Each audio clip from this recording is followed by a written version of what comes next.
respectable. I'd like to welcome everybody to the September 29, 2016 board meeting of the Environmental Control Board. Before we get started, is there a motion to accept the minutes of the last meeting? It's unanimous. I abstained, I wasn't here. Okay, 3 abstentions, it's adopted. Before we go any further, I want to read a letter from the mayor to Harry Savitala. Dear Mr. Savitala, pursuant to the authority vested in me as mayor by Section 1049A of the New York City Charter, I am pleased to appoint you to the Environmental Control Board, ECB, to serve as ECB member with a background and experience in the field of noise pollution control.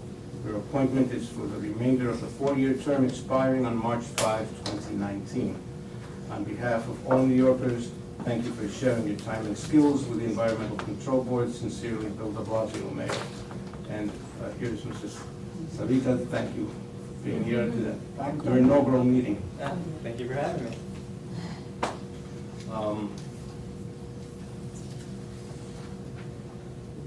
First item on the agenda is an amendment to the ECB sanitation penalty schedule.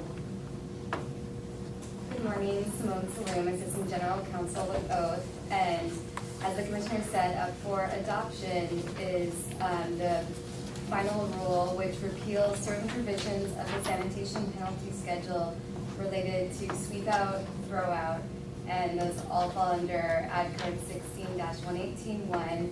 And the reason for the repeal is that Local Law 75, which took effect August 12, 2016, modified the penalty amounts, rendering our penalty schedule inaccurate. So we're asking that you vote to repeal those provisions of the penalty schedule. And please let me know if you have any questions. Any questions? Is there a motion? It's unanimous with I'm sorry, I apologize. Health Department abstaining. That's okay. I'm sorry, sanitation. Thank you. I understand.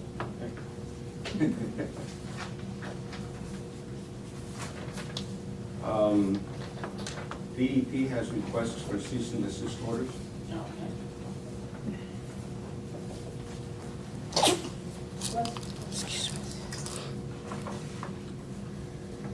Hey, good morning. I'm Russell Pecunias, Assistant Counsel with the Department of Environmental Protection.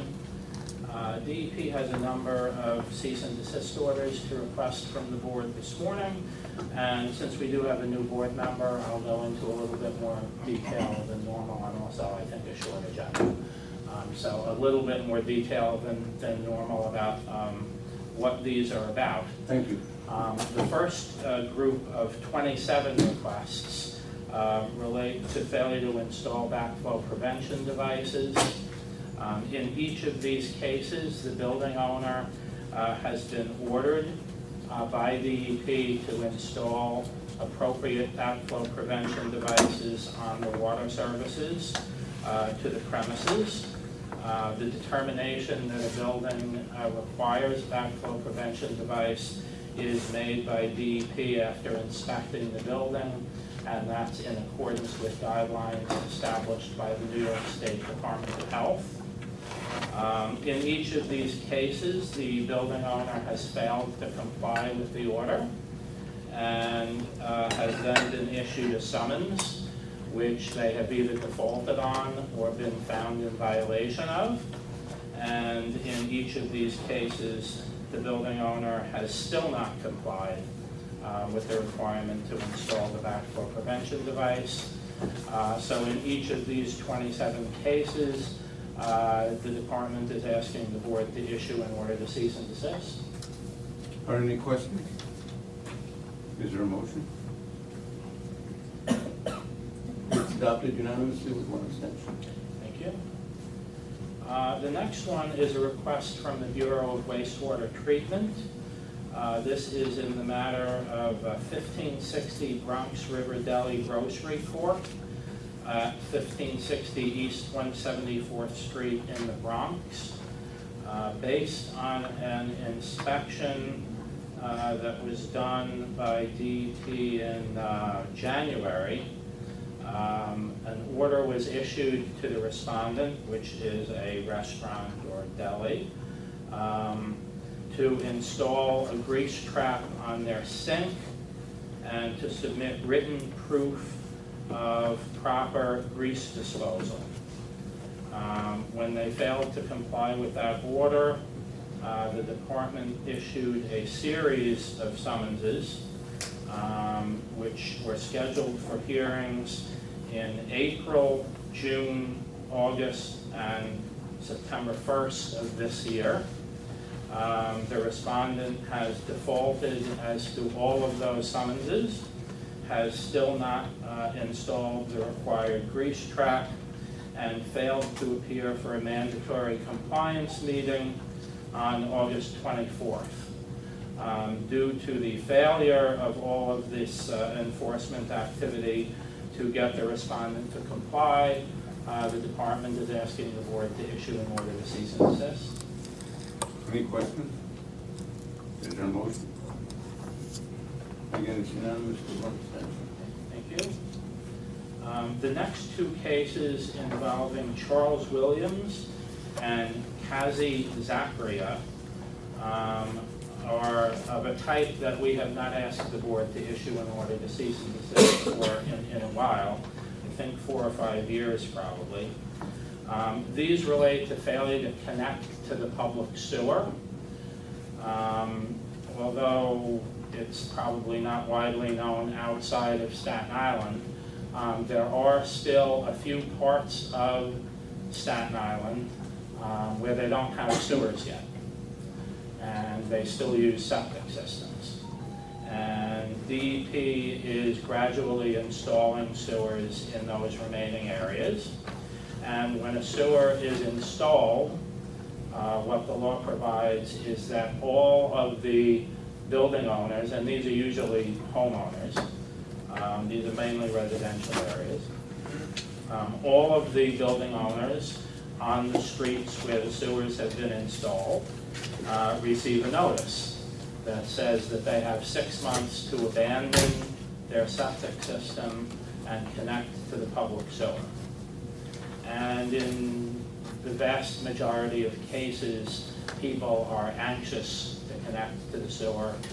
Among other things, it increases the property value by more than the cost of connecting to the sewer in most cases.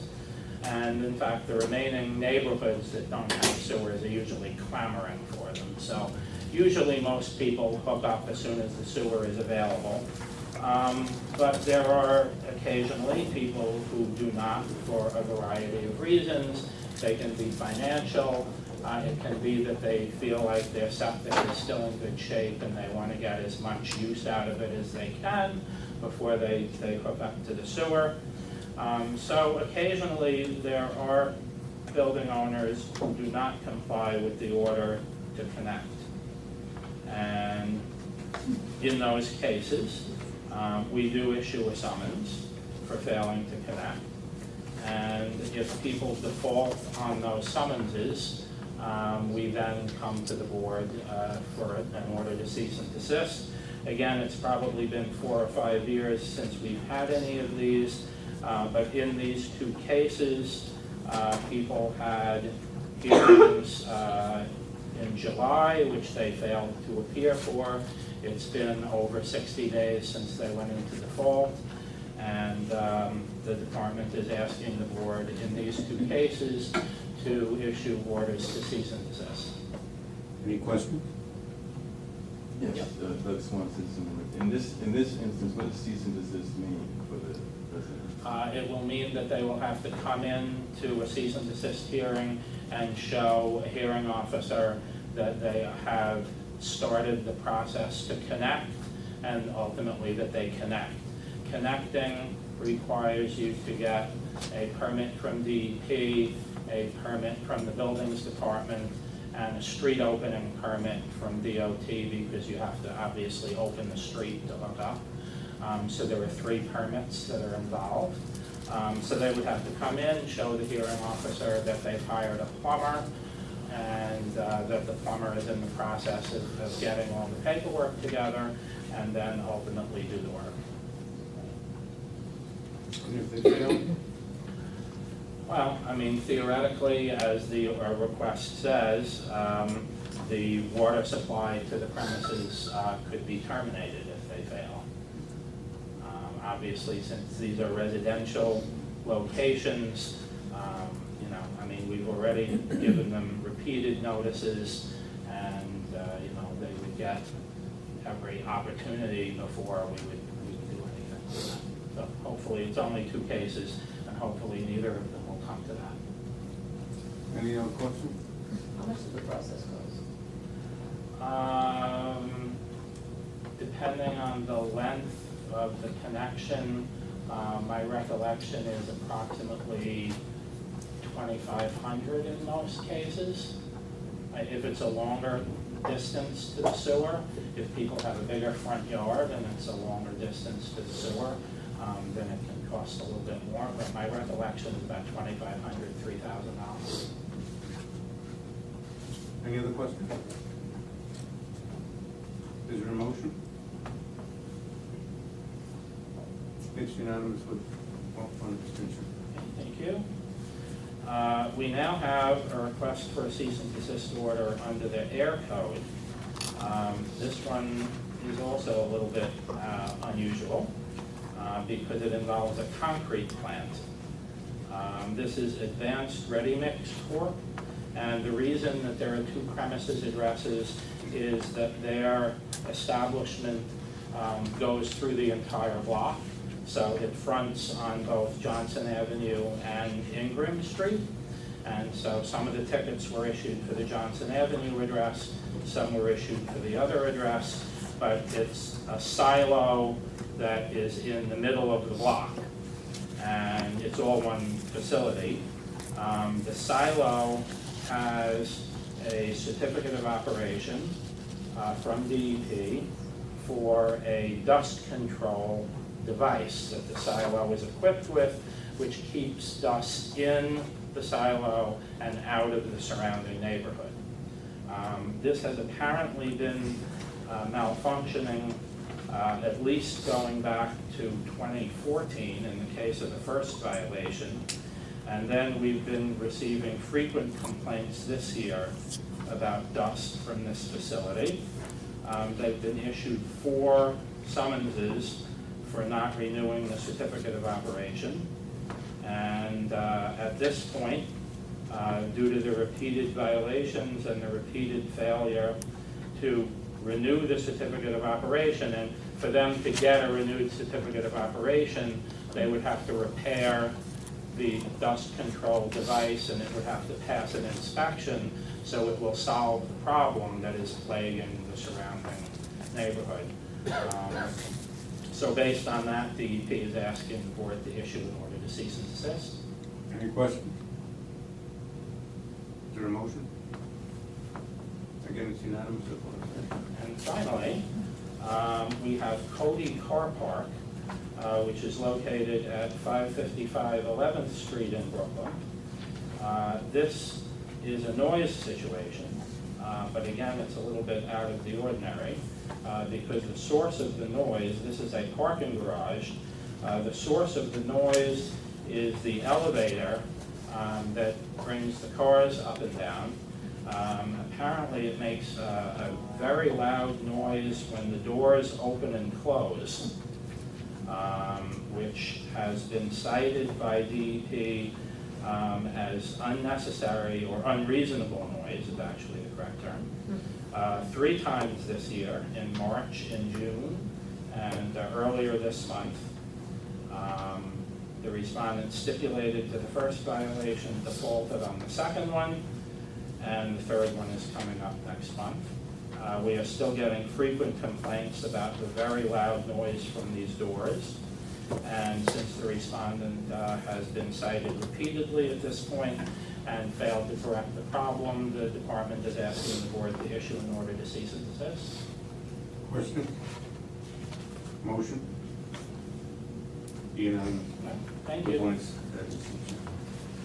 Thank you.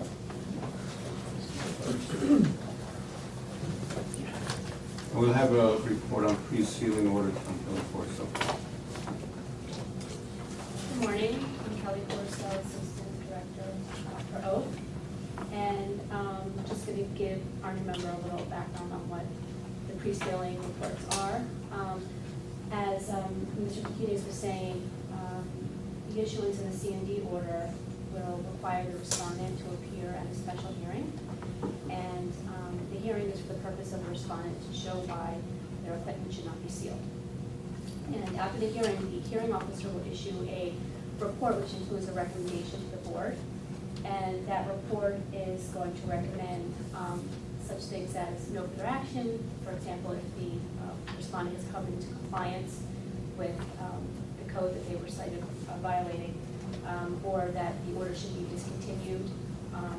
For example, if DEP has determined that the device that they needed, it's no longer needed at the premises. Maybe the premises is has been demolished or something like that. Other example would be of a recommendation would be monitoring and further reinspection by DEP. Those are common in notice code cases. And rarely will we can see the hearing officers recommend the sealing of the equipment. And we usually only see that when the respondent either has not appeared for the hearings for a period of time, or if they have appeared, or a representative of the respondent has appeared but has shown no attempt to comply with the order. For today, we have 17 pre-sealing reports for the board. 9 of these cases involve backflow violations, 6 involve air code violations, and 2 involve noise code violations. The backflow violations, in 7 of these cases, the hearing officers recommend no sealing or other action based on the respondent's compliance that was presented at the hearings. In 1 of the remaining 2 backflow cases, the hearing officer recommended no sealing or other action because the site premises is being demolished.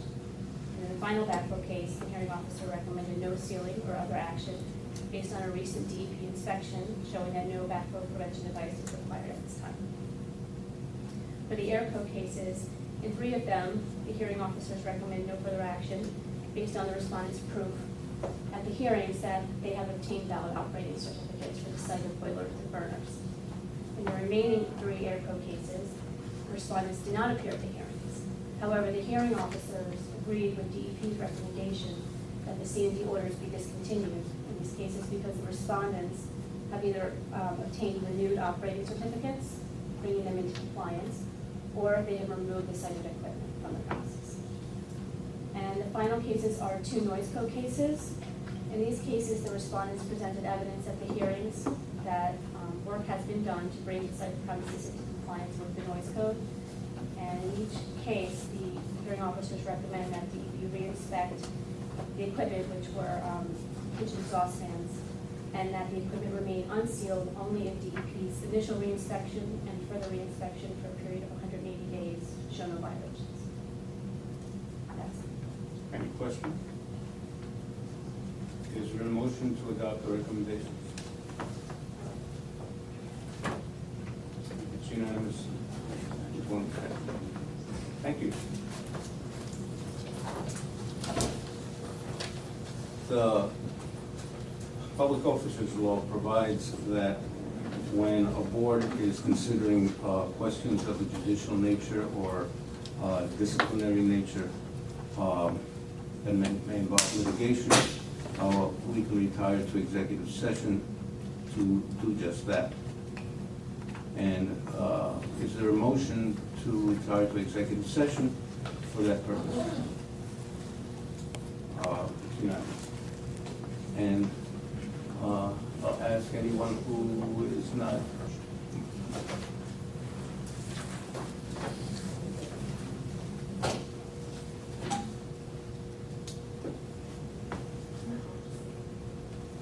Any questions? Anyone?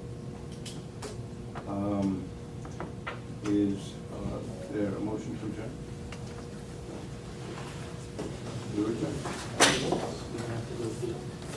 Oh, Well, the new rules, if there's no decision that has to be brought to the board, then we proceed at the time